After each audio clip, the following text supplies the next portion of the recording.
Fault number 165 is Ben Hannant. Ben played 12 games for Queensland after making his debut in 2008, all his appearances coming off the bench. Ben was born on the Gold Coast, playing his junior football with the Nerang Roosters and the Mudgeeraba Redbacks. And while attending Palm Beach Currumbin High, he was selected in the Australian schoolboys team. In 2005, Ben joined the Sydney Roosters, where he made his NRL debut before joining Brisbane in 2006, where he was a member of the premiership winning side of that year. In 2009, Ben was named the Dally M Prop of the Year. A member of the Cowboys' 2015 premiership winning side, Ben played 245 NRL games for 4 clubs and represented Australia in 6 tests. Well, Ben Hannant, thanks for joining us. What does it mean to you to be a FOG? I still don't believe that I'm a part of this incredible group of men. And I remember going into my first camp, getting a phone call from Al Meninga and just thinking, why the hell would you pick me? But as of being a part of it for 5 Origin series, the things I learned, it really turned me into a man as a young boy, being around such incredible leaders in coaching staff and players, and learning so many life skills while having so much fun in it. It's made me who I am today. It's made me so much better as a husband, father, work colleague. Everything I do now is from learning from greatness. And FOGs to me represents greatness. And I look around the blokes when I first came into the day I left, and all I see is great men that don't strive to be average, strive to be the best version of themselves and raise people up around them. And for me, I'll always be grateful, and it's pretty cool. I feel pretty special. Well, let's go back to the start. Born and raised on the Gold Coast, what was life like for Ben Hannant growing up? It was interesting. I'm one of 11 kids in my family, so 10 brothers and sisters. At the age of 8, we lost everything. But growing up in the backyard, it was always about playing rugby league against my brothers. I'm number 9 of 11, so I had a lot of older brothers. So I always had to play above my weight, which definitely helped playing footy and helped me for when I got older. I'm also born on 31st of December, so I'm the youngest always of all the age groups. So I didn't make a rep team till I was 17, a proper rep team, Queensland. So toughened me up. My upbringing really, tough upbringing, which was fantastic, prepared me to what it takes, because footy's not easy to make, and that upbringing, having those brothers around me, pushing me to be better, definitely helped me. You started at Nerang as a young tacker and sort of made your way south down the coast to go to Mudgeeraba and Burleigh. Tell us about those developmental years and when footy started getting a little bit serious for you. Yeah, well, I started at Nerang Roosters, and I started there because that was the closest club to our house. We lived in Mudgeeraba on a little farm. So I was there with barefoot footy, and then Mudgeeraba came in the competition, so straight away it was closer, so I went to Mudgeeraba. And then when we couldn't field a team, only 9 players signed up for the year, we had to find somewhere else. We went to Burleigh Bears, and at Mudgeeraba we won their first ever premiership, under 12s. Then under 14s we went to Burleigh Bears, and we won the 14s, 15s, 16s, 17s, but we got beaten in the grand final by the 18, and the coach was Choppy Close, was coaching his son. We were like the unbeatable team, and Choppy Close found a way to beat us for the Currumbin Eagles. It was Tugan Sea Eagles back in the day, but yeah, found a way to beat us. So that's the only grand final I've ever lost in my history of playing in grand finals, was the one Choppy Close was coaching. You mentioned that you didn't make a rep team until 17. It was a pretty good rep team that you ended up making. Is that when you started getting noticed, when you were at Palm Beach Currumbin? No, I was a little bit younger because I got kept down in grade 1. So I played in like a year 10 competition. Right. So I was actually one of the older kids in this competition. I went really well in it. I got man of the match and got a Broncos shirt or something like that. And I got invited to a Broncos elite squad camp, which was like a 3 or 4 day camp. And went along to that, and I remember being there for the first time because poor kid, we had nothing, and I remember rocking up and we got given new clothes to wear, and I just remember sitting there going, I've made it, how awesome. I've got the Broncos emblem on my chest, thinking, how awesome is this? And then Wayne Bennett walks in the room. Wayne Bennett was running the camp and was there at the start, was there at the end, and he came in and said a lot of things to us over the week, but I still remember the first thing he said as he walked in. Wayne's big, 6'5", big, long neck, skinny thing, walks in, so intimidating, he doesn't smile at all. I'm just sitting there thinking, what's the first thing he's going to say to us? And as he walked to the front of the room, he walked there, he stood there. His first thing he said to us was, boys, don't get comfortable. Out of this whole squad of probably 30-odd players there, only one of you is going to make it. Only one of you. The stats tell us only one of you were going to make it. And I looked around that room. Sammy Thaiday was in that room. Brett Seymour was in that room. Neville Koskin was in that room. And a lot of other really good younger kids that were playing. And I remember sitting there thinking, crap. Holy, that was a real slap in the face going, I don't think it's going to be me. And we started doing all the fitness, skills, agility, weights, all the testing, the writing down all the scores. And I was at the bottom end of a lot of them, pretty much all of them. I was struggling. And I remember thinking at the end of the camp, I'm not good enough. My dream of being a rugby league player is not going to come true. Like, how do I go home to my mum and dad and my brothers and sisters and all my mates and say, look, I went to this camp and I'm not good enough. And that killed me thinking, how the hell do I tell them the truth? And it came to the last night before we left, and Wayne Bennett probably doesn't even remember saying this to us boys, but it's something that changed my life forever and really it's changed me as a man, a husband, a father, as who I am as a rugby league player. Everything had changed at that camp for me because he called us in for the meeting at the end. He said a lot of things to us, but one thing he said stuck with me forever. And he said, boys, there's no one better than you, but you're no better than anyone else. And he goes, I want to repeat that. There is no one better than you, but you're no better than anyone else. I remember sitting there just thinking, what the hell is that long neck mug? What does that mean? I couldn't sleep that night. I was thinking about it over and over again. And it would have been early hours in the morning, it hit me what he actually meant. Is everyone has greatness in them. Everyone has greatness in them. But what are you willing to do to unlock that greatness? You might be fitter than me, but if I go for an extra couple of runs a week and I push myself, I will get as fit as you. You might be stronger than me in the gym, but if I have to do extras, I might have to. Life's not fair. Sometimes you have to do more than others. But if you're willing to do the action, the only person going to stop you reaching what you want is you. There's no excuses, no one to blame. And from that point, I understood that. And I started doing 100 push-ups, 100 sit-ups. I was a chubby little kid then. And my body, within 12 months, my body completely changed. And I never made a rep team. And literally, less than 12 months later, I get picked for Queensland under-17s, playing in front of 80,000 people before the main state of origin. Sonny Bill we played against. I'm not going to lie, we got beat that game, but 19s we went on to beat New South Wales. But that was something that changed my life forever and really made me realise my destiny was in my hands. There's no one to blame but myself. It also taught me to respect other people around me too. Don't think I'm better than anyone else because everyone has greatness in them.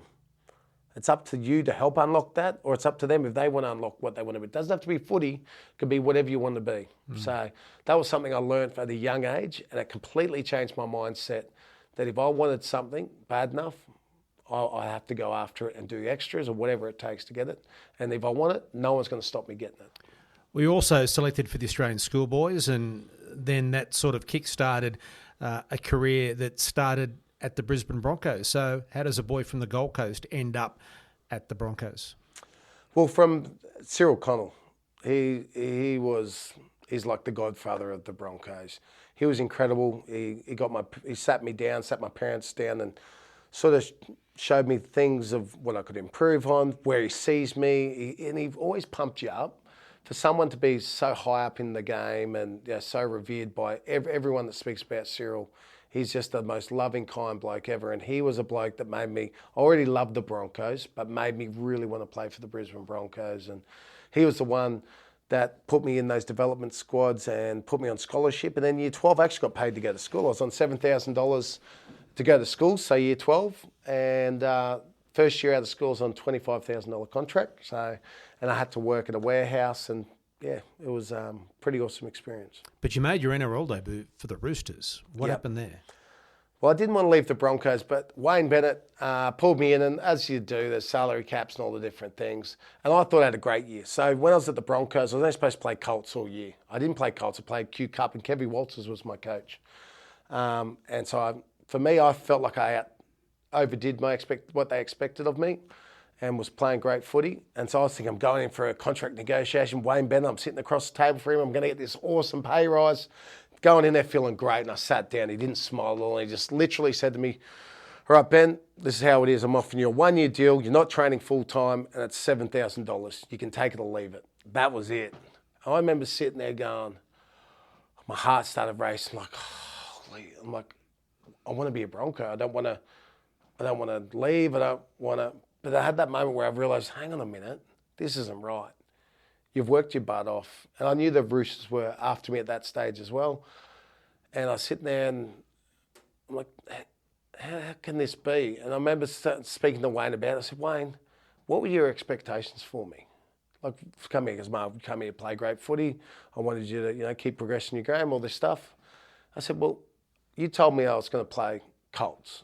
I outdid your expectations. I played Queensland Cup, reserve grade. I'm an 18-year-old kid playing reserve grade footy in one of the tougher competitions, one down from NRL.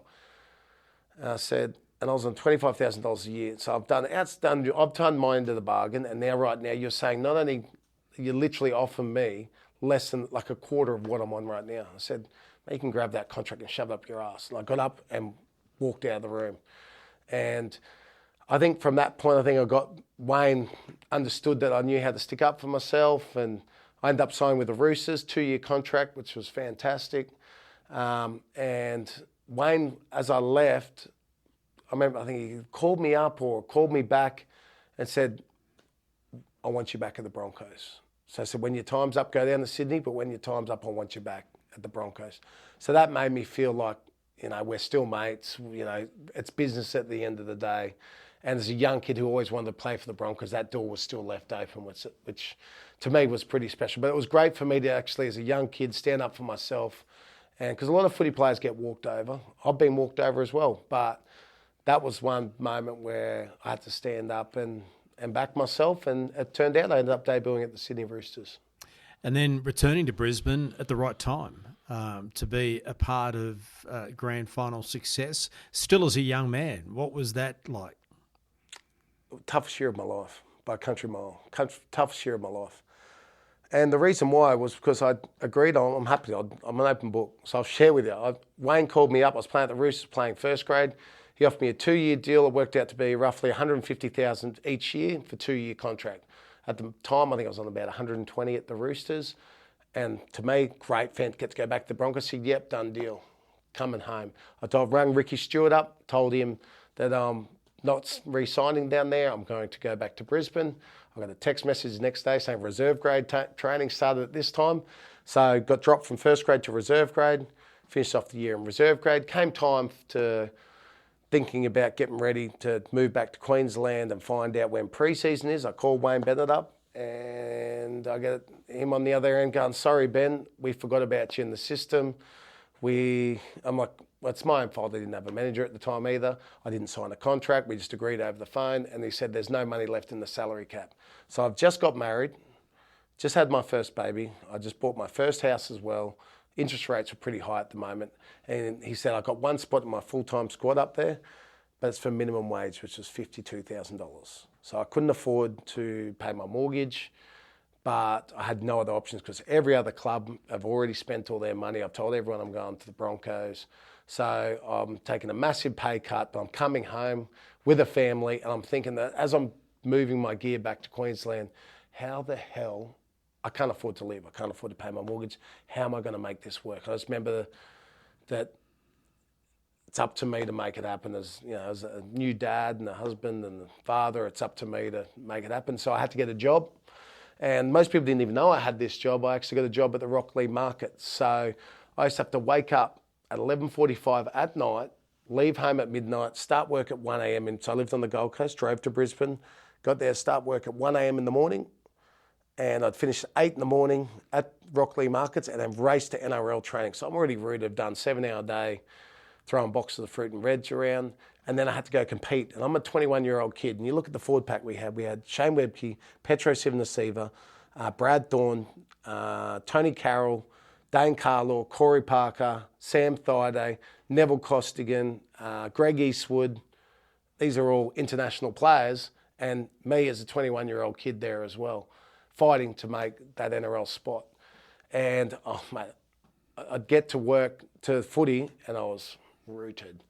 But Wayne always taught us from very early on that as soon as you cross that line at training, doesn't matter if you've been up all night, you're sick, whatever it is, when you come to work, you perform. That's what makes you who you are as an athlete. And I remember getting there, and as soon as I crossed that that line to go on that training paddock or in the game, I switched on. I paired myself with Shane Webcke, everything he did. He probably didn't realise I did that at the time, but when it was fitness, it was speed work, it was wrestling, I paired myself with him because he was the best prop in the game. And I thought, if I want to be the best one day, I have to beat the best. And he flogged me that pre-season, absolutely bashed me in nearly everything. But by the end of the pre-season, I was giving it back as well. And I started beating him a few things. And my game improved, which is, it's like that, you lie with dogs, you get fleas, but you hang out with good people and you compete with good people, you become a lot better. And by the end of the pre-season, I played every game, I think, bar one that year, one game, because I had to get a knee clean out. So I played something like 30 games, including semi-finals and finals.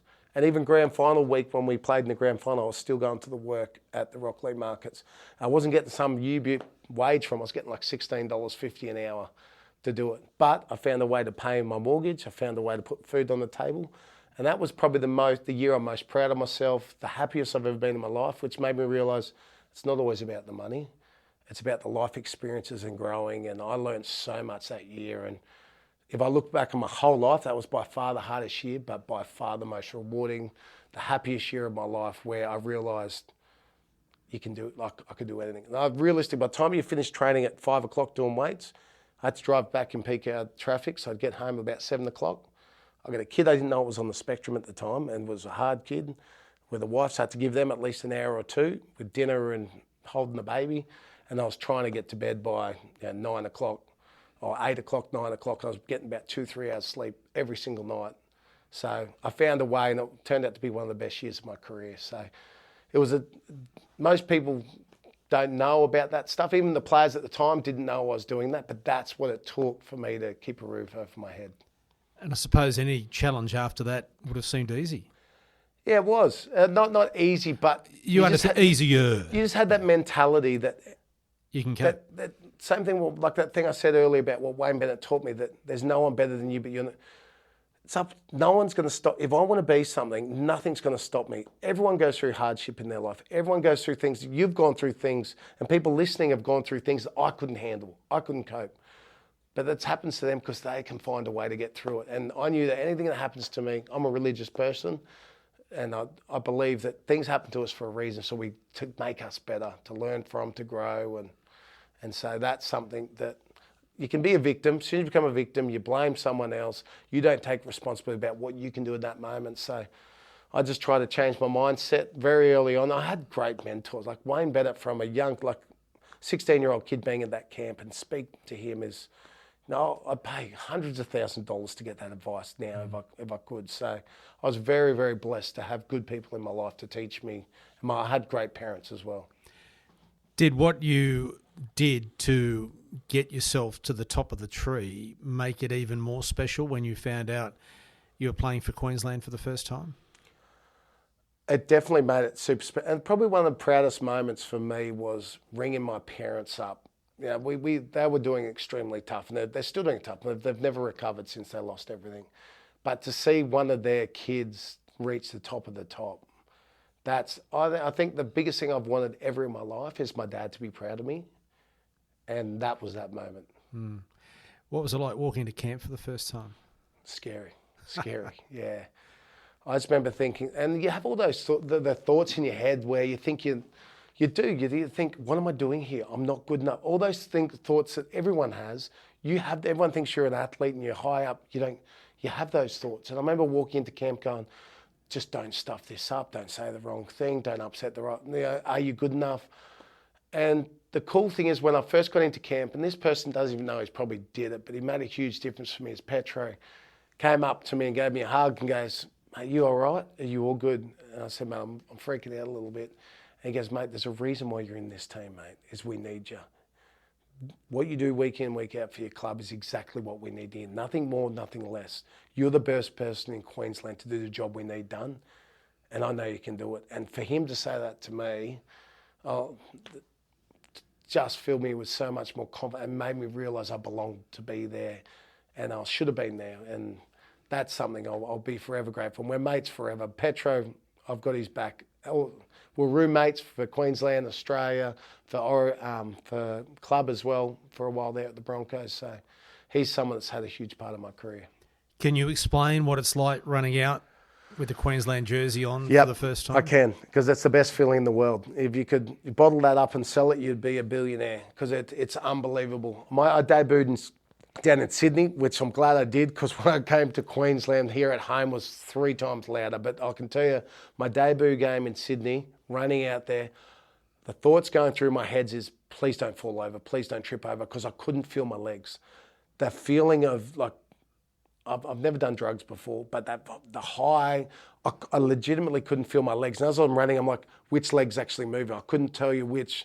And I literally felt like I was floating out there, and the noise and the hair on the back of your neck stands up. And that feeling is the best feeling of your life. And as you run out and you just take in this, like the Colosseum, it's like you're going to war. It's incredible. And then lining up there, arm in arm with your mates, and then trying to find your family, your wife, your kids, your mum and your dad in the crowd. And when you spot them, that's something that's, I'll be forever grateful. That's the best moment. The footy's great and the stuff we achieve's great, but seeing your family members looking at you like they're proud of you, that's pretty cool. I'd imagine for a front rower who's used to potentially receiving the kick-off and having that first hit up and getting involved in the game as soon as you possibly can, sitting on the bench as you did for your Origin matches must have been something that was really difficult. What was that like, wanting to just get out there?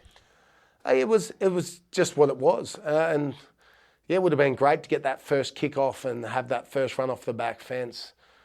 But Origin's full of millions of little moments. It's not, it's not one big moment that wins you the game. It's hundreds of little moments coming together as a team and working together as a team, and being involved in those hundreds and thousands of little moments, fighting for that quick play ball, pushing up for sport, kick chase, all those little things that compounds into winning.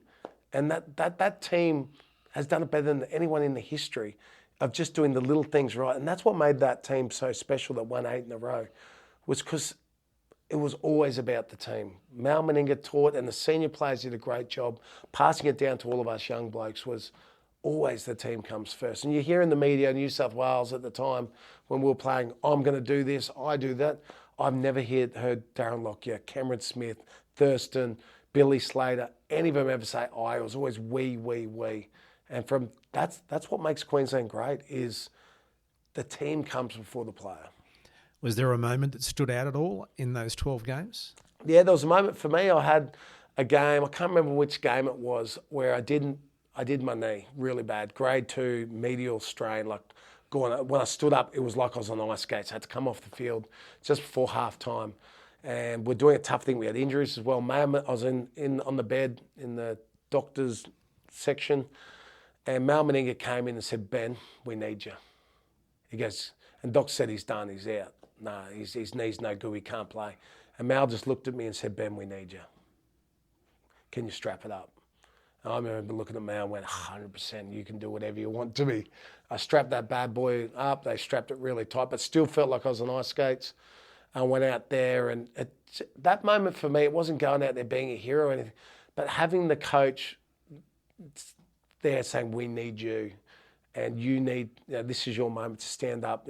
Probably wasn't my best moment in Origin, but being out there, I remember I kick chased on one, we pinned him in goal, we were up, I think at the time, we pinned him in goal, which forced a drop out, and I had a couple of big moments there, which he did need me, and I did stand up and deliver, and that, to me, that moment being in that, where Mal Meninga needed me, and the team needed me, when I was busted and hurt, and I had that opportunity to choose, just like so many people for Queensland have. Some of, Gilly's been in hospital, comes out to captain the side. So many Origin players have had moments where they have put their body on the line where they shouldn't have, but they have, because that's what it means to us Origin players. And I got that moment, and that's a moment that stands out to me.